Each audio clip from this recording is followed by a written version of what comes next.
കരൺ ജോഹർ എന്ന് പറയുന്ന സംവിധായകൻ ആദ്യമായിട്ടൊരു സീരിയലിൽ അഭിനയിച്ച കഥയൊക്കെ നമ്മൾ കഴിഞ്ഞൊരു എപ്പിസോഡിൽ പറഞ്ഞു. അന്ന് അദ്ദേഹം സ്കൂളിൽ പഠിക്കുന്ന ഒരു സമയമാണ്. അന്ന് ആ ഓഡീഷനിൽ ഷാറൂഖ് ഖാൻ പങ്കെടുത്തിരുന്നു. ഷാറൂഖ് ഖാൻ പക്ഷെ ആ ഓഡീഷനിൽ സെലക്ട് ആയില്ല എന്നുള്ള കഥകളൊക്കെ നമ്മൾ പറഞ്ഞു. ഇതൊക്കെ കഴിഞ്ഞ് കുറച്ച് വർഷങ്ങൾ കഴിഞ്ഞിട്ടാണ് ഇദ്ദേഹം കോളേജ് പഠനമൊക്കെ കഴിഞ്ഞിട്ട് ഇദ്ദേഹം സിനിമയിലേക്ക് കാലെടുത്ത് വെക്കുന്നത്. അതിന്റെ ഒരു കഥയാണ് എന്ന് ഞാൻ നിങ്ങളോട് ഷെയർ ചെയ്യാൻ പോകുന്നത്.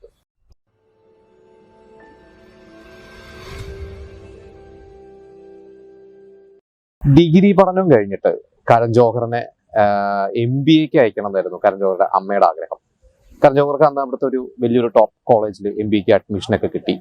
അപ്പോൾ പക്ഷെ കരൺ ജോഹർക്ക് എന്തോ അതിനോട് ഒരു താല്പര്യമില്ലായിരുന്നു.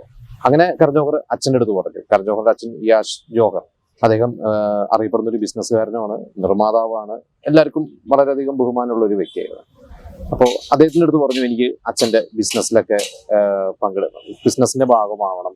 അപ്പൊ അദ്ദേഹത്തിന് നിന്ന് പുറത്തൊക്കെ വിദേശത്തൊക്കെ ബിസിനസ് ഉണ്ട്, ഫ്രാൻസിലൊക്കെ ബിസിനസ് ഉള്ള ഒരു സമയമാണ്. അപ്പൊ അദ്ദേഹം പറഞ്ഞു, അങ്ങനെയാണെങ്കിൽ നീ ഒരു കാര്യം ചെയ്യ്, നീ ആ സമയത്ത് കരൺ ജോഹർ ഫ്രഞ്ചൊക്കെ പഠിച്ചിരുന്നു. ഫ്രഞ്ചൊക്കെ ഇതിന്റെ കൂടെ കോളേജിൽ പഠിക്കുന്ന സമയത്ത് എൻ്റെ ഫ്രഞ്ച് ക്ലാസ്സിനൊക്കെ പോയിട്ട് ഫ്രഞ്ചൊക്കെ പഠിച്ചിരുന്നു. അപ്പൊ പറഞ്ഞു, ഫ്രഞ്ചൊക്കെ അറിയില്ല, അങ്ങനെയാണെങ്കിൽ നീ ഫ്രാൻസിലേക്ക് ചെല്ല്, അവിടെ നമുക്കൊരു ഓഫീസൊക്കെ ഉണ്ടല്ലോ, അപ്പൊ അവിടുത്തെ കാര്യങ്ങൾ നോക്കാം, അവിടെ വേണമെങ്കിൽ വേറെ എന്തെങ്കിലും ഹയർ സ്റ്റഡീസ് ഒക്കെ പഠിക്കാം. അപ്പൊ അങ്ങനെ ഒരു കാര്യമൊക്കെയാണ് പറഞ്ഞു. എന്നിട്ട് അവിടുത്തെ ഒരു വലിയൊരു യൂണിവേഴ്സിറ്റിയിൽ കരൺ ജോഹർക്ക് അച്ഛൻ അഡ്മിഷനൊക്കെ റെഡിയാക്കി കൊടുത്തിരുന്നു. എനിക്ക് തോന്നുന്നു MBA തന്നെയാണ്, അതിൻ്റെ ഒരു PG പഠിക്കാനായിട്ട് അഡ്മിഷനൊക്കെ റെഡിയാക്കി, കൂട്ടത്തിൽ ഫാമിലി ബിസിനസ്സിന്റെ ഭാഗമാവാം അങ്ങനെയൊക്കെ പറഞ്ഞിരിക്കുന്ന സമയത്താണ് കരൺ ജോഹർ തന്നെ അവരുടെ തന്നെ കുടുംബ സുഹൃത്തായിരുന്ന ആദിത്യ ചോപ്ര കരൺ ജോഹറെക്കാട്ട് കുറച്ചുകൂടി സീനിയറാണ്. ആദിത്യ ചോപ്ര ഒരു സിനിമ ഡയറക്ട് ചെയ്യാൻ പോകണം. ആദിത്യ ചോപ്ര നമുക്കറിയാം, യാഷ് ചോപ്രയുടെ മകനാണ്. ജനിച്ചപ്പോൾ മുതൽ ഇവർ ആ ഒരു ഈ പറയുന്ന നെപ്പോക്കിഡ്സ് എന്നല്ല നമുക്ക് പറയാം, അവരുടെയൊക്കെ ഒരു സർക്കിളിൽ ഏറ്റവും കൂടുതൽ ചെറുപ്പം മുതലേ സിനിമയോട് വളരെയധികം പാഷൻ ഉണ്ടായിരുന്ന ഒരു വ്യക്തി ആദിത്യ ചോപ്ര തന്നെയാണ്. അപ്പൊ ആദിത്യ ചോപ്ര അന്ന് പുതിയൊരു സിനിമ ഡയറക്ട് ചെയ്യാൻ പോകണം. അപ്പോൾ നമ്മുടെ ദിൽവാല ദുൽഹനിയ ലേ ജായേംഗെയാണ്. അപ്പൊ അതിന്റെ ഒരു എഴുത്ത് പ്രോസസ്സൊക്കെ നടക്കുകയാണ്. അപ്പൊ കരൺ ജോഹറിന്റെ ഈ പഠിത്തത്തിന്റെ കാര്യങ്ങളുടെ കൂടെയൊക്കെ ആദിത്യ ചോപ്രയുടെ കൂടെ അതിന്റെ എഴുത്തിലും കാര്യങ്ങളും, അവർ ഫാമിലി ഫ്രണ്ട്സ് ആയതുകൊണ്ട് എന്നും വീട്ടിൽ വരും, ഇവർ നമ്മൾ ഒരുമിച്ച് ഡിസ്കസ് ചെയ്യും. അങ്ങനെ ഒരു എഴുത്തിന്റെ പ്രോസസ്സിലൊക്കെ കരൺ ജോഹർ അതിന്റെ ഭാഗമായിരുന്നു. അപ്പൊ സിനിമ തുടങ്ങേണ്ട ഒരു സമയമായി. ഷാറൂഖ് ഖാനാണ് അഭിനയിക്കുന്നത്, കജോളാണ് എല്ലാം ഫിക്സ് ചെയ്തിട്ട്.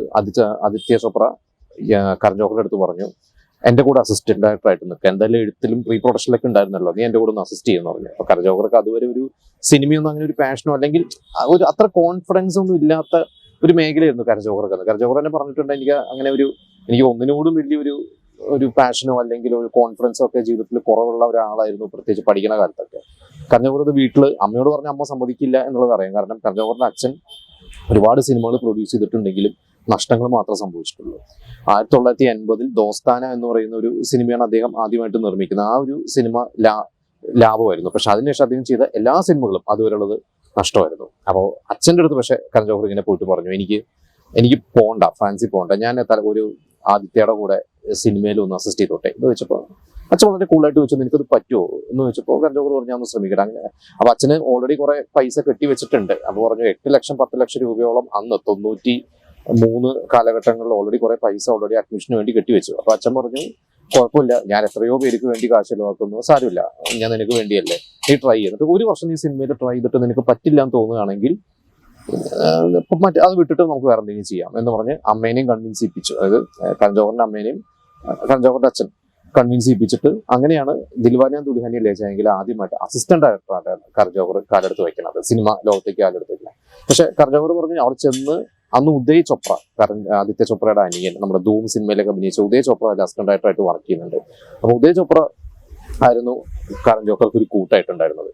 അങ്ങനെ ഉദയ് ചോപ്രയുടെ കൂടെ ആണ് കൂടുതലും മിങ്കിൾ ചെയ്തതൊക്കെ. അപ്പൊ ഷാറൂഖ് ഖാൻ ഉണ്ട്, കജോൾ ഉണ്ട്, ഇവർക്ക് എല്ലാവർക്കും അറിയാം. കാരണം കരൺ ജോഹർ ഒരു നിർമ്മാതാവിന്റെ മകനായതുകൊണ്ട് ഷാറൂഖ് ഖാനായിട്ട് കരൺ ജോഹർ പറഞ്ഞിട്ടുള്ളത്, അന്ന് ആ ഓഡീഷന് ഉണ്ടായിരുന്നു, സീരിയൽ ഓഡീഷന്. പിന്നെ അവർ തമ്മിൽ കണ്ടിട്ടില്ല. പിന്നെ ഷാറൂഖ് ഖാൻ സിനിമയിൽ വന്നു, സ്റ്റാറായി. അതിനുശേഷം കരൺ അർജുൻ എന്ന് പറയുന്ന ഒരു സിനിമയുടെ ലൊക്കേഷനിൽ അച്ഛന്റെ കൂടെ കരൺ ജോഹർ ചെല്ലുമ്പോഴാണ് ഷാറൂഖ് ഖാനെ വീണ്ടും കണ്ട് പരിചയം പുതുക്കുന്നത്. പക്ഷെ ഷാറൂഖ് ഖാൻ അന്ന് ആ ഓഡീഷന് വന്ന കഥ ഓർമ്മയുണ്ട്, കരൺ ജോഹറിന് അന്ന് അവിടെ വെച്ച് പരിചയപ്പെട്ടതൊന്നും ഓർമ്മയില്ല. അങ്ങനെ ഷാറൂഖ് ഖാനെ കാണുന്ന ഈ ലൊക്കേഷനിൽ വരുന്നു. ഷാറൂഖ് ഖാനായിട്ട് കൂടുതൽ വളരെയധികം അടുപ്പമായി കരൺ ജോഹർ. ഇവര് സെറ്റില് സൂപ്പർ സ്റ്റാറും അല്ലെങ്കിൽ നായകനും അസിസ്റ്റന്റ് ഡയറക്ടറും ആണെങ്കിലും അതല്ലാതെ ഒരുപാട് ഒരുപാട് മിങ്കിൾ ചെയ്തിരുന്നു. വൈകുന്നേരങ്ങളൊക്കെ ഒരുപാട് സമയം സ്പെൻഡ് ചെയ്തിരുന്നു.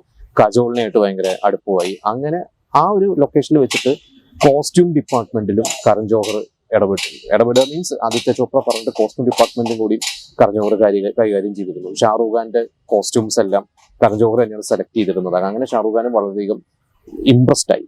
അങ്ങനെ ആ ഒരു ഷൂട്ടിന്റെ ചില സീൻസ് വരെ ആദിത്യ ചോപ്ര ഒരു ബന്ധത്തിന്റെ പുറത്താണ്, ചില സീൻസ് വരെ കരൺ ജോഹറിന് എഴുതാൻ കൊടുത്തു. അപ്പൊ ആ ഡയലോഗ്സ് ഒക്കെ കൈയടി കിട്ടി കഴിഞ്ഞു. ലൊക്കേഷനിൽ തന്നെ കൈയടി കിട്ടിയപ്പോൾ ആദിത്യ ചോപ്ര പറഞ്ഞു ഇത് എഴുതിയത് കരണാണ് എന്ന് പറഞ്ഞ് അവിടെ ആ ഒരു സിനിമ അസിസ്റ്റന്റ് ഡയറക്ടർ ആയി കഴിഞ്ഞപ്പോൾ തന്നെ കരൺ ജോഹർ ഇവരൊക്കെ ആയിട്ട് നല്ല സൗഹൃദമായി.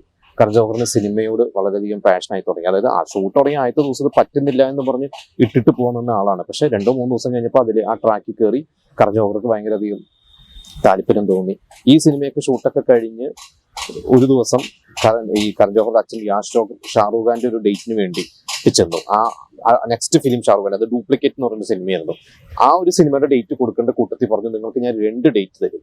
ഈ പറഞ്ഞു യാഷോകറുടെ അടുത്ത് പറഞ്ഞു നിങ്ങൾക്ക് ഞാൻ 2 ഡേറ്റ് തരും. ആ രണ്ടാമത്തത് നിങ്ങളുടെ മകന് വേണ്ടിയാണ്, നിങ്ങളുടെ മകൻ ഡയറക്ടർ ആവുന്ന സിനിമയായിരിക്കണം അത് എന്ന് പറഞ്ഞു. അതായത് ഒരു സിനിമയിൽ അസിസ്റ്റന്റ് ഡയറക്ടർ ആയിട്ടുള്ളൂ. അപ്പൊ തന്നെ കരൺ ജോഹർക്ക് ഷാറൂഖ് ഖാൻ ഒരു ഡേറ്റ് കൊടുത്തിട്ട് പറഞ്ഞു ഞാൻ ഡേറ്റ് തന്നിരിക്കുന്നു. അത് 94-5 ആണ് ദിൽവാലെ ദുൽഹനിയ ലെ ജായേംഗെ റിലീസ് ആണ്. 95 തോന്നുന്നു.